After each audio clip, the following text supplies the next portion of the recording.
बाबा साहब के संविधान को मटियामेट करने पर टूटा हुआ है। दलित मुख्यमंत्री जीतनराम मांझी जी बने, पूजा पाठ करने गए तो वहाँ मंदिर को धो दिया। कोई हमारे भाई बाराती जाते हैं तो घोड़ी पर से उतार के मारता है।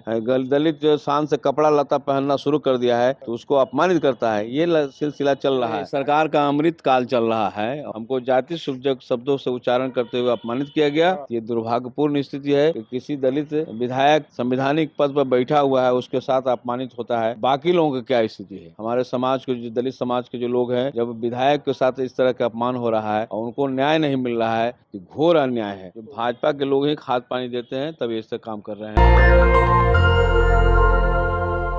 अब बहुजन समाज के जो तमाम विधायक हैं उनको समंतियों के द्वारा रगेदा जा रहा है, हमला किया जा रहा है।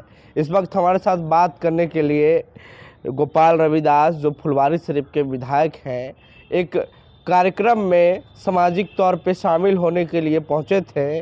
वहां समंतियों ने या फिर कह लें जो अगला जाति के जो तमाम लोग हैं उनके द्वारा इन पर जानलेवा हमला किया गया।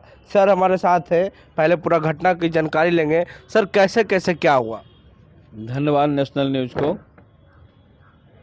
अमृत सरकार का अमृत काल चल रहा है और 26 जनवरी जो आज़ादी के जो वास्तविक संविधान जो लागू हुआ, उस संविधान दिवस के दिन, गणतंत्र दिवस के दिन, हम फुलवाड़ी प्रखंड के कुर्थौल जाते हैं, जहाँ पर हमारे द्वारा अनुशंसा निर्मित है वो स्कूल भवन है, उच्चतर उत्क्रमित विद्यालय का, जिसमें विशाल बिल्डिंग बनी है हमारे अनुशंसा से। और संविधान के शिलापट जो प्रस्तावना है, प्रेम्बुल है, उसका हम अनावरण करने जाते हैं, उद्घाटन करने जाते हैं, जहाँ पर पूर्व से बैठे हुए जो सामंती अपराधी, एक ही जाति विशेष के जो राजपूत जाति के दबंग लोग हैं और भाजपा और जदयू से भी जुड़े हुए लोग हैं, सारे लोग जो एक बार खड़ा होकर कहा कि भाई नया बिल्डिंग उद्घाटन करने का कोई अधिकार नहीं है, जाओ भागो, है ना। हमने समझाने की कोशिश की और नहीं समझे तो हम चुपचाप वहाँ से मुनासिब समझा कि लौट जाएं। और ये घटना उस समय होती है, पुलिस भी मौजूद रहती है।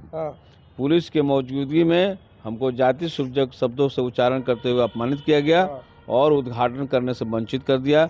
हम लौटे और लौट करके परसा बाजार में एक मुकदमा किए हैं और वो मुकदमा के 26 तारीख से लेकर आज 28 तक हो गया, अभी तक उसमें कोई प्रगति नहीं आई है, कोई गिरफ्तारी नहीं हुई है। ये दुर्भाग्यपूर्ण स्थिति है कि किसी दलित विधायक संवैधानिक पद पर बैठा हुआ है, उसके साथ अपमानित होता है। बाकी लोगों की क्या स्थिति है? हमारे समाज के जो दलित समाज के जो लोग हैं, जब विधायक के साथ इस तरह का अपमान हो रहा है और उनको न्याय नहीं मिल रहा है, कोई पुलिस अभी संज्ञान लेने नहीं आई है, न कलेक्टर आए हैं, न सीनियर एसपी आया है, जबकि बातें उनके कान में दे दी गई। मैं टेलीफोन से खुद बात किया हूँ सीनियर एसपी से और डीएम से, अभी तक वो फिर संज्ञान नहीं लिए हैं। ये दुर्भाग्यपूर्ण स्थिति। दूसरी तरफ कहना है कि वो तो सामंती अपराधी खाद पानी दे करके वो मजबूत होकर कर ही रहा है। हमारे बिहार के जो मुखिया हैं नीतीश कुमार, जो कहते हैं दलितों का न्याय दे रहे हैं, दलित हमारे राज्य में जो खुलेआम उनको सम्मान मिल रहा है, महिलाओं को सम्मान मिल रहा है, लेकिन महुली में इनका कार्यक्रम होता है झंडा फहराने के दलित से, और राजघाट नवादा पुनपुन में सम्राट चौधरी जाते हैं उप मुख्यमंत्री, दोनों का सरकारी कार्यक्रम है और दोनों ने इस दलित विधायक को उपेक्षा करने का काम किया है। तो पूरे इलाके में फुलवाड़ी शरीफ में दोनों घटना के खिलाफ, एक तो बिहार के मुख्यमंत्री ने उपेक्षा किया और कुर्थौल में जो स्कूल में जो दबंग राजपूत जाति के लोगों ने अपमानित किया, दोनों घटना के खिलाफ आक्रोश है। राजपूत समाज के लोग, राजपूत समाज के लोग जो सदियों से गरीबों को दबाने का काम किया, ऐसे समाज के लोग हैं। अभी भी मनोबल बढ़ा हुआ है, इन पर लगाम नहीं लगा हुआ, और सब जो है ये भाजपा के गुंडे लोग हैं। भाजपा के गुंडे? भाजपा के गुंडे हैं, जो भाजपा के लोग ही खाद पानी देते हैं तब ऐसे काम कर रहे हैं। बड़ा खुलासा कर रहे हैं। ये भाजपा के गुंडे हैं, जिनका नाम है चुन्नू सिंह, मिथिलेश सिंह और हंसराज सिंह। ये तीनों गुंडे हैं और 10 और लोग हैं जिनका नाम नहीं जानता हूँ। ये पक्का गुंडे हैं, नामी गिरामी गुंडे हैं और भाजपा के लेवल लेकर के ये अपमानित करने का काम किए हैं। तो आखिर क्यों इस तरह से एक जनप्रतिनिधि और एक दलित समाज से आने वाला, वो भी लेफ्टिस्ट विधायक? ये तो चिढ़ है ना, हम लोग लड़ रहे हैं, सामंती ताकतों के खिलाफ लड़ रहे हैं ना।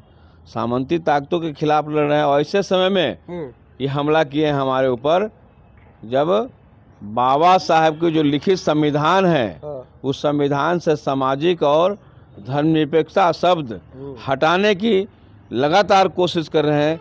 पिछले समय बिहार विधानसभा में विजय कुमार सिन्हा जो अध्यक्ष थे, उनके नेतृत्व में सभी विधायकों को, सभी एमएलसी को एक किताब दी गई संविधान का, और जब मैंने खोल के देखा तो देखा कि उसमें सामाजिक और धर्मनिरपेक्षता शब्द हटा हुआ है।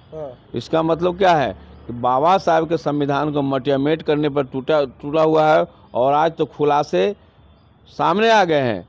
बिहार देश के गृह मंत्री अमित शाह कह रहे हैं कि लोगों में एक शौकीनी आ गया है कि बाबा साहब की किताब लेकर अम्बेडकर करते रहे। सीधा तो बाबा साहब के अपमान है। और इनके मोहन भागवत जो आरएसएस के नेता हैं, सर संचालक है, वो तो कह रहे हैं कि नरेंद्र मोदी के आने के बाद ही देश की आज़ादी मिली है। इसका मतलब गांधी जी का कोई योगदान नहीं है, भगत सिंह का कोई योगदान नहीं है, सुभाष चंद्र बोस का कोई योगदान नहीं है, अशफाक उल्ला खां का कोई योगदान है। सब जो है राम जी की कृपा से और नरेंद्र मोदी की कृपा से भारत की आज़ादी मिली, अंग्रेज भागे हैं।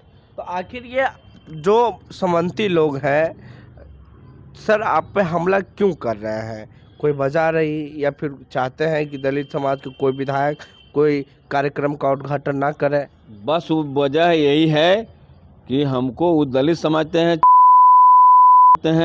और सबसे उनको परहेज है।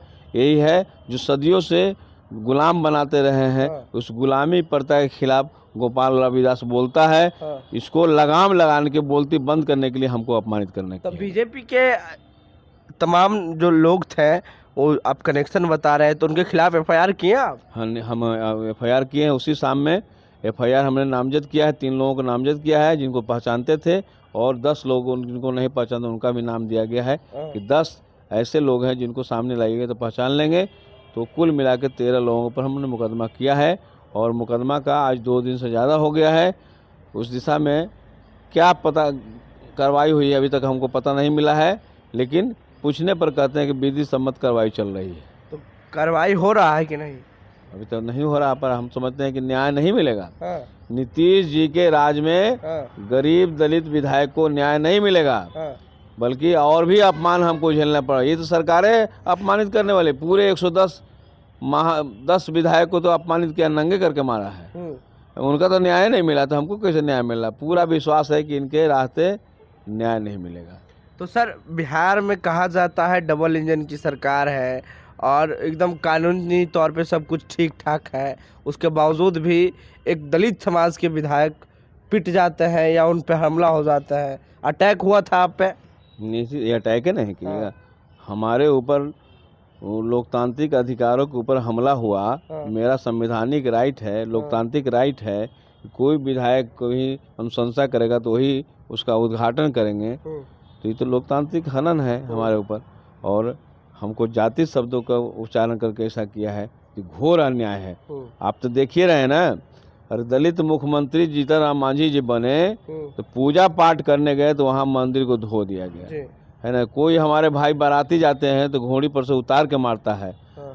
दलित जो शान से कपड़ा लता पहनना शुरू कर दिया है तो उसको अपमानित करता है। ये सिलसिला चल रहा है। अगर नहीं कार्रवाई हुई तो कोर्ट जाएंगे आप? और नहीं कार्रवाई हुई तो कोर्ट जाएंगे भी। विधानसभा अध्यक्ष को कल लिख के देना है हमको, और कल पूरे पटना जिला में इस घटना के खिलाफ प्रतिवाद जुलूस होगा, गिरफ्तारियां की मांग होगी। शुक्रिया सर बातचीत करने के लिए। तो ये गोपाल रविदास जी हैं और एक विधायक हैं, फुलवारीशरीफ विधानसभा से ये विधायक हैं और भाकपा माले की पार्टी से बिलोंग करते हैं और उसी पार्टी से विधायक हैं। लेकिन कुछ मनुवादी टाइप के लोग या फिर कल अगड़ा जाति के लोग इन पर हमला कर दिए।